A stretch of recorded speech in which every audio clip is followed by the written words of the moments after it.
그 시장에 공급 매물이 부족한 거는 이제 뭐 사실인 것 같은데 공급 부족으로 집값이 장기적으로 무조건 오를 수밖에 없다라는 주장도 있습니다. 그러니까 또 사실 여러분들이 보시면 아시겠지만 인터넷 부동산 포털 같은 데 들어가면 이제 공급, 뭐 입주 계획 이런 것들 연도별로 나오는데 인천이나 경기 같은 수도권 지역은 모르겠지만은 서울만 보면 진짜 좀 심각할 정도로 앞으로 몇 년간 공급이 없더라고요. 또 이런 주장도 그러면 어느 정도 설득력이 있는 게 아닌가라는 생각이 드는데 박사님 보시기 어떻습니까? 그거는 절반은 맞고 절반은 틀리죠. 그러니까 공급이 매우 중요한 요소인 것은 맞아요. 특히 신규 공급이 중요하다고 보는데 이제 많은 사람들이 이런 생각해요. 이제 우리가 공급은 이제 두 가지가 있잖아요. 네네. 이제 신규 공급이 있고 재고에서 나오는 공급. 이거는 이제 매물로 나오는 공급. 그런데 지금 신규 공급은 우리나라에 이제 전체 아파트가 한 1,300만 채 좀 안 되거든요. 그러면 잘해봐야 2%예요. 그럼 2.8% 되면은 그럼 집값이 그러면은 떨어지고 2.2%가 되면 집값이 오른다는 논리는 잘못하면 좀 위험할 수 있거든. 그런데도 불구하고 최근에 이제 트렌드가 뭐냐면은 얼육신이잖아요. 어려 죽어도 신축이라면은 양보다 질을 따진다면은 신축의 지속적 공급이 주택 시장에 굉장히 중요한 요소입니다. 그럼 맞아요. 공급이 없어요. 그래서 집값이 오를 요인이죠. 상승 요인이에요. 상승하는 건 반드시 아니죠. 그래서 이제 이게 여러 국면을 같이 봐야 돼요. 공급만 보지 마시고 금리도 보셔야 되고 그다음에 정부 정책도 보셔야 되잖아요.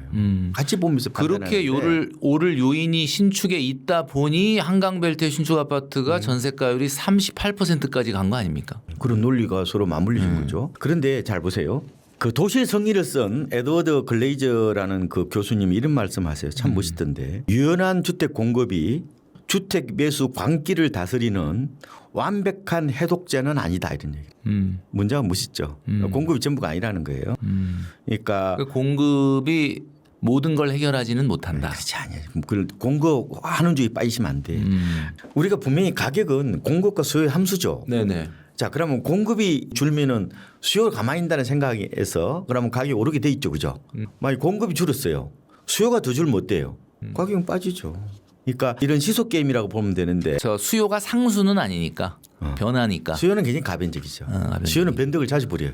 그런데 지난번에 국토연구원 자료를 한번 말씀을 드릴게. 매매 가격 변동에 미치는 기여도를 이제 보는 거예요. 근데 준공 물량이 몇 %냐면은 이게 이제 통계마다 다 달라요. 한국 부동산은 이제 통계 시세에는 한 8.5% 영향을 미친다고 그러고 실거래가 있잖아요. 아파트 실거래가는 한 18% 정도. 네네.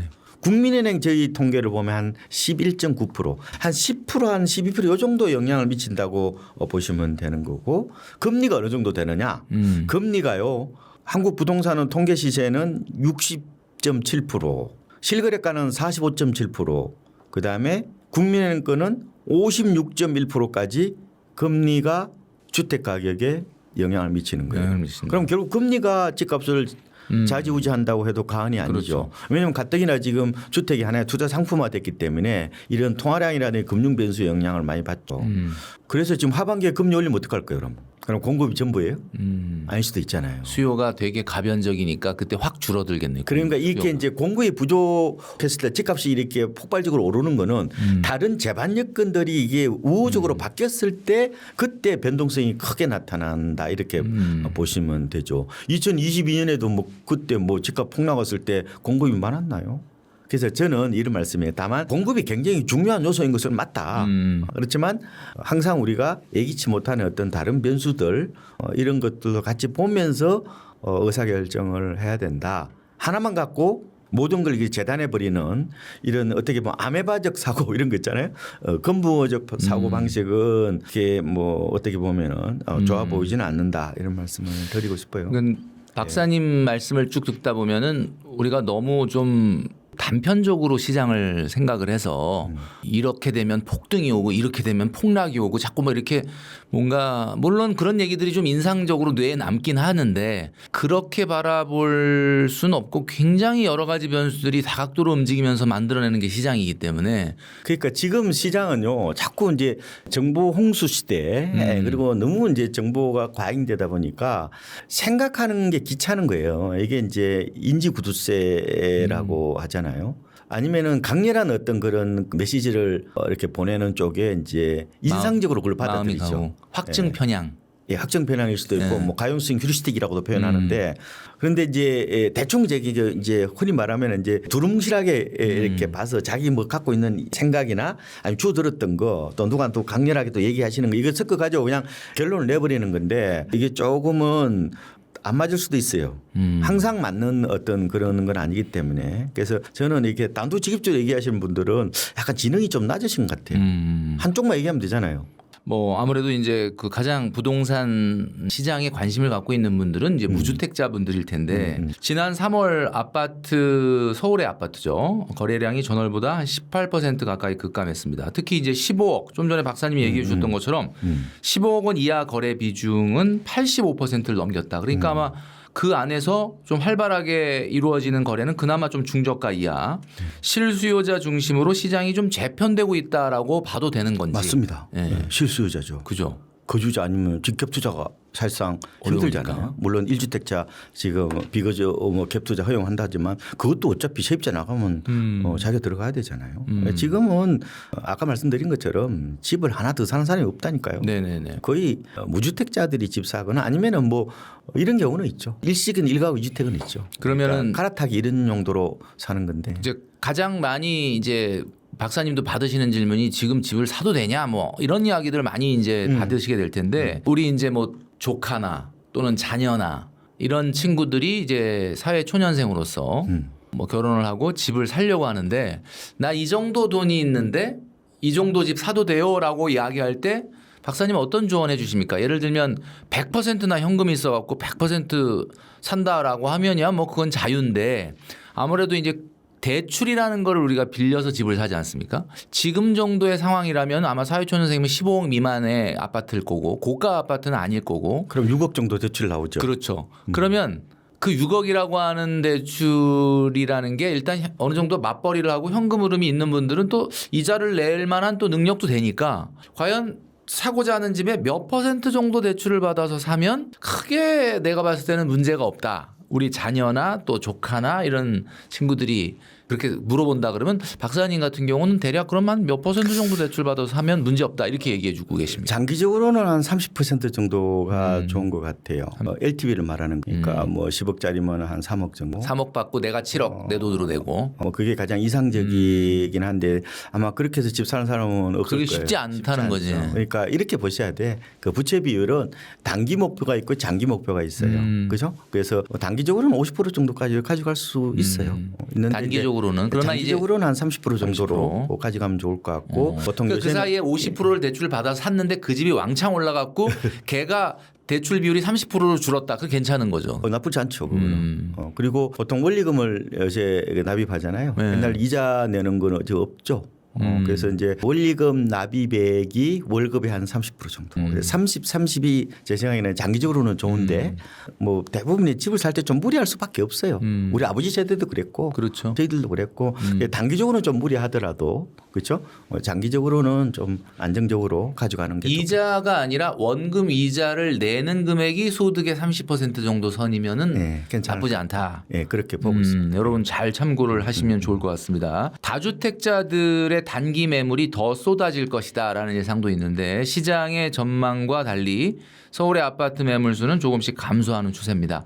아까 박사님 얘기해 주셨던 것처럼 이제 그 세법 개정안이 확정되는 7월 말까지 또는 연말까지 추가적으로 이런 매물들이 좀 약간 세금을 회피하기 위한 이런 매물들 이런 것들이 나올 수도 있는데 현재까지는 어쨌든 조금 감소하고 있는 추세고요. 지금이라도 집을 사야 하느냐라고 하는 판단 그 특히 이제 이런 급매물을 잡아서 사겠다라고 하는 분들 있잖아요. 실수요자들 중에. 이게 급매물을 좀 잡아서 사면 물론 이론적으로는 가장 좀 좋은데 이게 좀 쉽진 않죠. 이거 어떻게 급매물을 잡아서 살까요? 그러니까 이제 다리품 경제학이라고 해요. 이걸 보고. 그러니까 집을 사는 것은 이게 삼성전자 사는 거하고 달라요.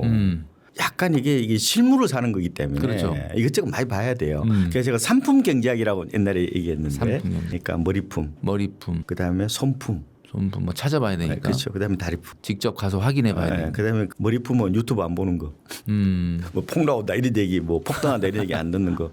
왜냐하면 실용적으로 판단해야 되기 때문에 그런 담론에 이렇게 휩쓸리면요, 이게 이성을 마비시키는 어떤 그런 환각제거든요. 그거는. 전국 뉴스보다는 우리 지역 뉴스를 보고 그러지. 되도록이면 실거주들 같은 경우는 유튜브의 담론보다는 각계 전투로 세부적인 내용을 확인해야 된다. 집사람 얘기 잘 듣고. 아 집사람 이야기 잘 듣고. 그렇게 봐야 되는데, 자 그러면은 집을 사는 게 이게 인생의 가장 큰 쇼핑이라고 할 정도로 이게 엄청나게 큰 어떤 난해한 의사결정 과정이잖아요. 그렇죠. 이게 뭐 한두 푼이 아니잖아요. 어떻게 보면 내 인생을 걸고 배팅을 해야 되는 건데 그것도 불확실성에 배팅을 해야 되는데, 그래서 저는 이제 이렇게 보는 거예요. 많은 사람들이 너무 전망 그래요. 불안하니까 전망으로 집 사지는 못해요. 어차피 지금 하반기에 집값이 뭐 거의 빠지지도 않을 것 같은데 그러면 그때 뭐 주식처럼 눌림목에 살 거예요. 그런 게 어디 있어. 부동산은 생각보다 주식 논리하고는 완전히 다르기 때문에 저는 드리고 싶은 말씀은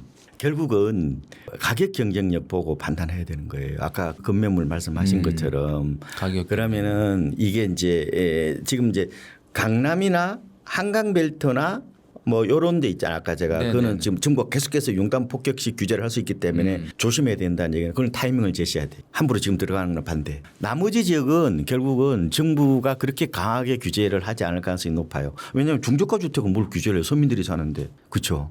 그렇다면은 그곳에서는 결국은 타이밍 제기보다는 급매물. 매물의 경쟁력으로 판단하셔야 되는 거예요. 그래서 지금 보면은 이게 잘 사는 게 제가 싸게 사는 거라고 말씀드렸잖아요. 근데 이제 그 기준이 뭐냐면은 우리가 이제 과거에 고점 대비 어느 정도 회복했는지를 보면 알아요.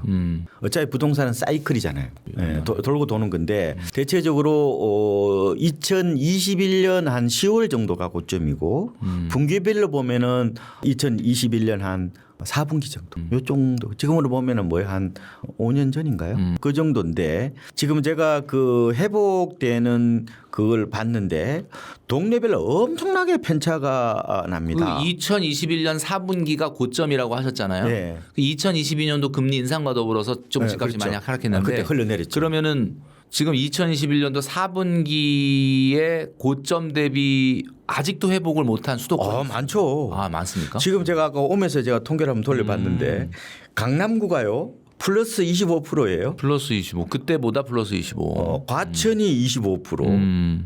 아 도봉구가 마이너스 19%. 19.3%고요. 오산 아시죠? 오산 경기. 오산이 그 당시에 1등 아니었습니까? 지역 순위에서 가장 아니요, 그렇지는 상승. 않았어요. 그러니까 오산이 마이너스 25%. 연수구 아시죠? 인천 연수구. 인천 연수구. 마이너스 24.7%. 송도가 있어서 그런가요? 네, 송도가 약간 두바이 같아 거기는. 오를 때는 확 오르는데 오르고, 내릴 때는 약간 영향을 많이 받더라고요. 왜냐하면 글로벌화된 도시이기 때문에 글로벌 시장 흐름에 따라서 좀 민감하게 움직이는. 왜냐하면 거기는 이제 병원이나 뭐 학교나 뭐 기업들이 거의 이제 글로벌화돼 있잖아요. 좀 영향을 많이 받는 것 같은데 지금 지방도요. 제가 통계를 아까 돌려보니까 동네마다 다 달라요.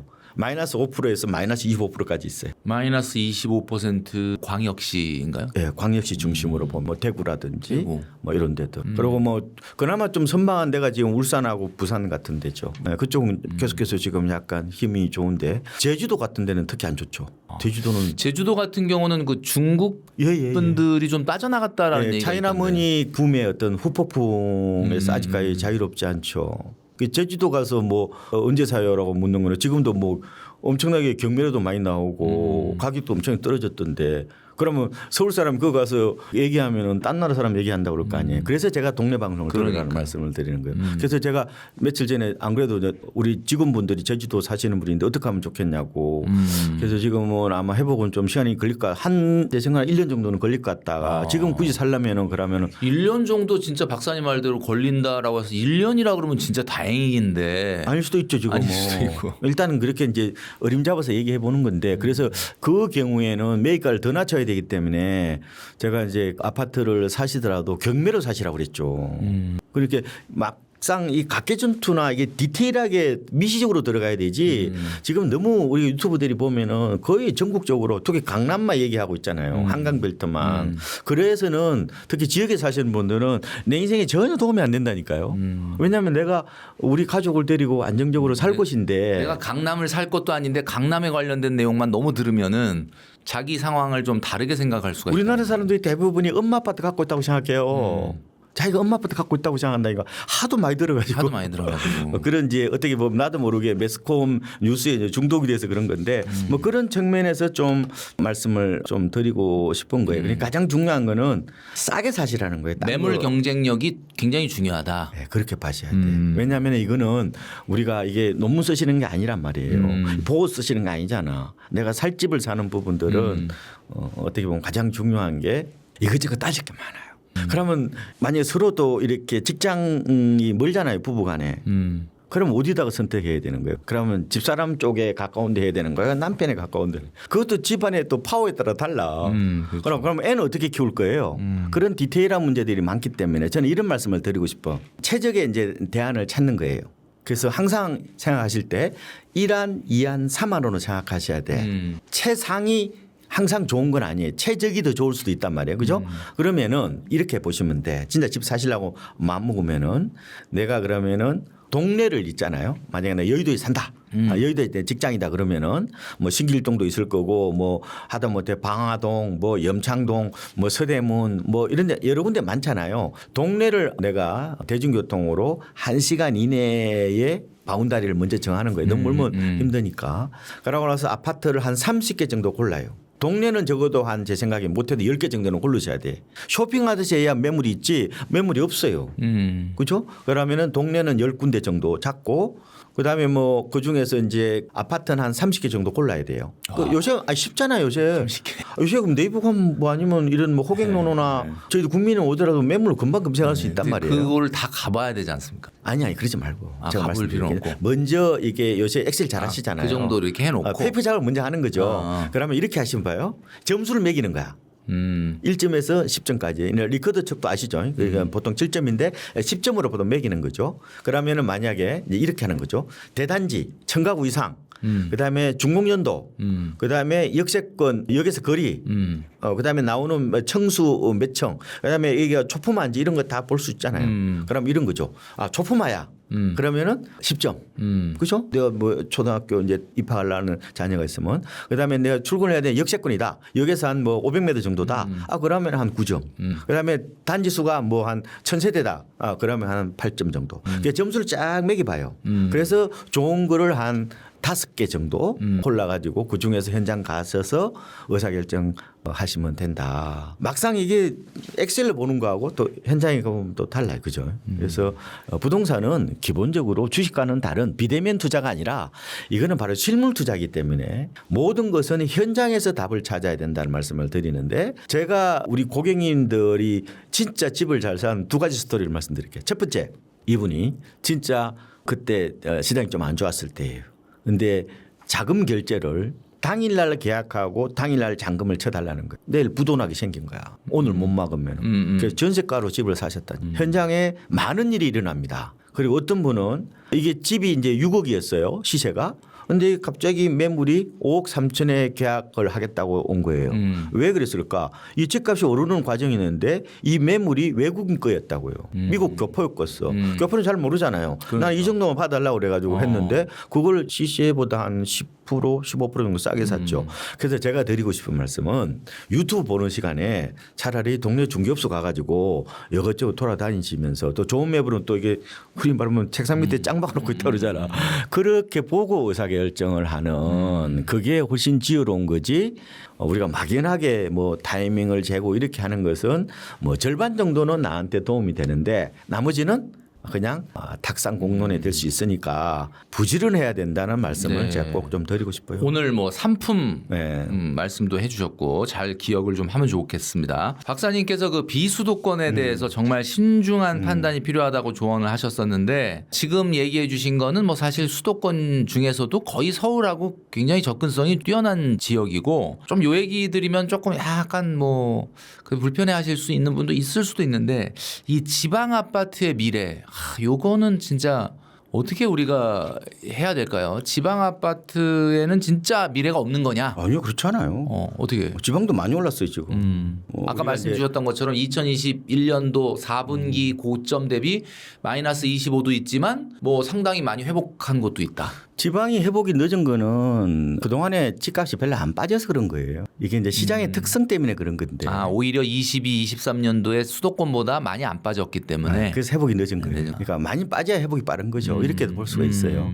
왜냐하면은 지방은 실수요잖아요. 실수요면은 이게 외부 충격이 오더라도 좀 둔탁합니다. 수도권은 어때요? 약간 투기 수요가 좀 있으니까. 그러니까 이제 금리라든지 유동성에 민감하니까 확 빠져버리죠. 그래서 이제 오르고. 네, 그렇죠. 변동성이 크고 지방은 비교적 이제 보면은 실거래 중심의 안정적 수요라고 보면 되는데, 근데 지방 도시의 편차가 커서 다극화 이런 얘기를 하거든요. 지금 울산하고 부산, 진주 이런 데 되게 많이 올랐어요. 특히 이제 부울경 쪽에는 거기가 수출 경기가 좋잖아요. 그러니까 그 제법 올랐고, 나머지 지역 광주 이런 데는 그렇게 좋지는 않는 것 같고, 뭐 대전이야 뭐 세종하고 같이 가는 거고, 그 작년에 많이 올랐다가 조금 안 좋은데, 나머지는 뭐 전남, 뭐 전북, 강원도 이런 데들은 뭐 큰 이슈는 없어요. 이슈는 없는데.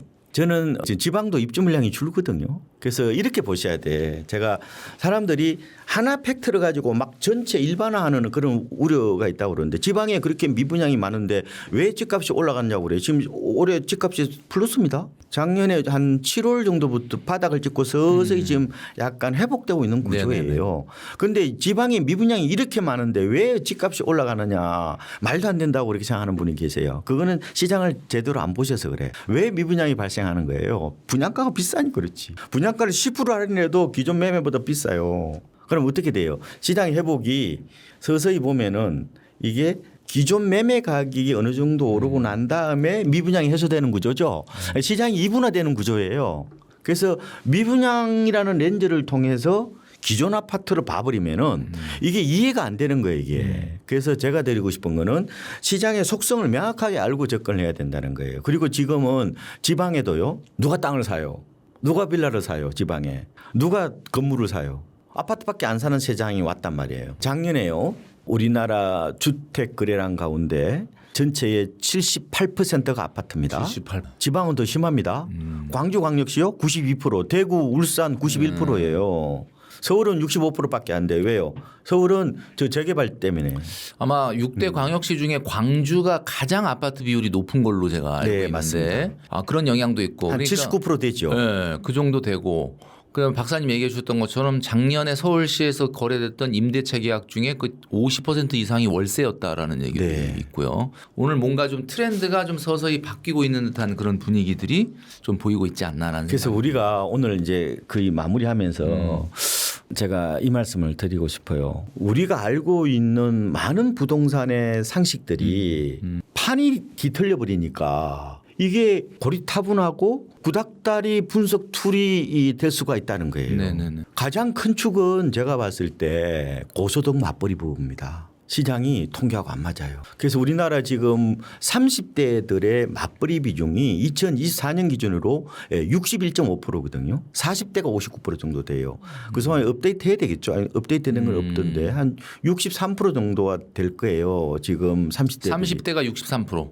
그 정도 이제 업데이트를 하면 61.5%였는데 2년 지났으니까. 40대는 59%. 59%인데 60% 넘겠죠, 그러면. 실제는 한 65 정도 되겠네요. 조금 더 이렇게 추세자. 평균 내면은 아마 30, 40대는 한 60 한 1에서 한 2% 정도. 세 집 중에 두 집은 맞벌이다. 우리나라 평균은 지금 48%밖에 안 돼요.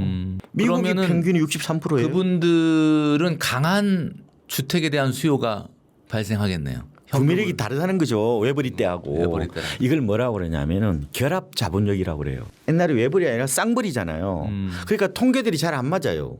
그래서 지금 우리가 알고 있는 30대 대체적인 관점이 뭐예요? 그냥 2, 3천만 원 가고 뭐 하이닉스 사거나 뭐 엔비디아 사고 이 정도의 마인드잖아요. 이거는 평균으로 보는 거죠. 요새는 동지론을 많이 한단 말이에요. 여자는 여사끼리 결혼하잖아요. 서울 아파트는 클럽제 같은 느낌이 있어요. 그래서 시장이 어떻게 보면 우리의 상식과 잘 안 맞아요. 왜냐하면은 이 구매력을 갖추고 있는 이 고소득 맞벌이들이 시장에 쑥 들어와 버리니까 이게 지금 서울 아파트가 평균이 15억 뭐 한 3천 정도 되잖아요. 중위가 한 12억 2천 정도 되거든요. 12억? 예, 12억 2천 정도 돼요. 그런데 어떻게 30대들이 작년에 서울 아파트를 4년 만에 가장 많이 샀어요. 돈이 어디서 나온 거예요? 어디서 보니까 작년만 해도 대출 규제가 지금하고 똑같대.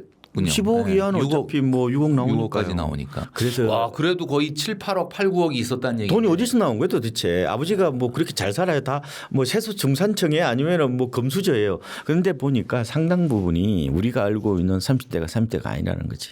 특히 이제 일본에 말하면 이 파워 커플. 그다음에 이 봐라 억대 연봉자들이거든요. 이 고소득 맞벌이 부부가 어떻게 보면은 시장의 불안이자 혹은 교란의 어떤 가능성이 저는 충분히 있다고 보는. 그래서 제가 시장을 바라볼 때 평균적으로 바라보지 마시고 좀 더 미시적으로 이걸 이제 행위자 모형으로 봐야 된다는 건데 이게 이제 이게 행위자들이 그룹화돼 있잖아요. 이게 이 사람들의 행위가 어떻게 결과로 드러나는지를 좀 더 봐야 되지. 그러니까 이게 바텀업으로 봐야 되지 업다운으로 보면요. 이게 지금 시장 흐름을 이해를 못해요. 네. 하여튼 뭐 오늘 박사님 나오셔가지고 굉장히 여러 이야기를 해주셨고 얼마 전에 인구학자분께서 저희 부티풀에 나와주셨는데 그분이 이런 얘기 하시더라고요. 이 평균이라는 거의 의미를 이제 거의 의미가 없다. 마이크로 세그멘테이션을 해야 굉장히 세분화해서 봐야 된다라고 말씀해 주셨는데 오늘 박사님 이야기를 들어봐도 그게 시장을 좀 세분화해서 보는 그러니까 유튜브에 너무 그 담론에 빠져가지고 이렇게 가면 안 된다. 이것만 하고 제가 마무리할게요. 지금 우리나라에 PIR이라고 있잖아요. 그죠. 집값 자기 소득 대비 집값 그렇죠. 배율을. 한 해에 한 푼도 안 쓰고 몇 년을 모아야 집을 살 수 있냐. 통계마다 달라요. 저희들이 이제 직접 이제 대출에 간 사람 있잖아요. 네네네. 아파트를 사기 위해서 네네네. 담보대출을 받았던 그 사람들의 이제 구매층의 PIR을 조사해 보면은 서울이 10%밖에 안 돼요. 4년 전에 14.8%까지 갔다고. 왜 그랬을 것 같아요? 왜? 가구 소득이니까요. 집값이 떨어졌어요? 집값이 이렇게 비싼데? 근데 이게 지금 집을 사는 사람이 거의 30, 40대잖아요. 네네. 이 세대는 거의 다 맞벌이라고요. 네. 그러면 과거의 에브리 때하고 구매력이 완전히 다르죠. 그러니까 오히려 집값이 급등했는데도 불구하고 뭐요? PIR이 더 낮아지는 이런 상황이 생긴 거잖아요. 집값이라는 것은 시장의 가격이라는 것은 결국 구매력 간의 싸움이잖아요. 돈하고 물건 거래하는 데니까. 그래서 저도 이거 많이 놀라는 게 우리가 알고 있는 그런 기성세대들이 갖고 있는 일반적인 부동산 담론이 있잖아요. 네. 그것들이 지금 시장을 보면은 이거 전부 다 버블이야. 그리고 이건 말도 안 되는 거야. 그런데 좀 더 디테일하게 가보면은 어느 정도 합리적으로 그 사이에 우리나라가 인구 구조가 아까 말씀드린 것처럼 고령화가 급속하게 진행이 됐고 그 사이에 이제 맞벌이가 보편적인 하나의 어떻게 보면 결혼 문화가 되고 이러다 보니까 어떻게 보면은 그러니까 공간의 어떤 가치 뭐 소비 같은 느낌 뭐 이런 거 있잖아요. 차별화 뭐 이런 것들이 지금 일어나고 있어서 제가 드리고 싶은 말씀은 시장을 내가 갖고 있는 고정감정으로 바라보지 마시고 현장에서 일어나고 있는 그게 항상 합리적이지 않을 수 있어요. 그래도 거기에 좀 초점을 맞추고 바라봐야 이게 시대에 어떻게 보면 뒤떨어지는 어떤 의사결정이나 판단을 안 할 수 있다. 저는 이런 생각을 해보고 있습니다. 자, 오늘 박사님 모시고 여러 가지 이야기들을 다 나눠봤습니다. 자, 오늘도 여러분들의 투자 판단 그리고 생각에 도움이 되셨으면 좋겠습니다. 박사님 오늘 나오셔서 감사합니다. 네, 고맙습니다. 감사합니다.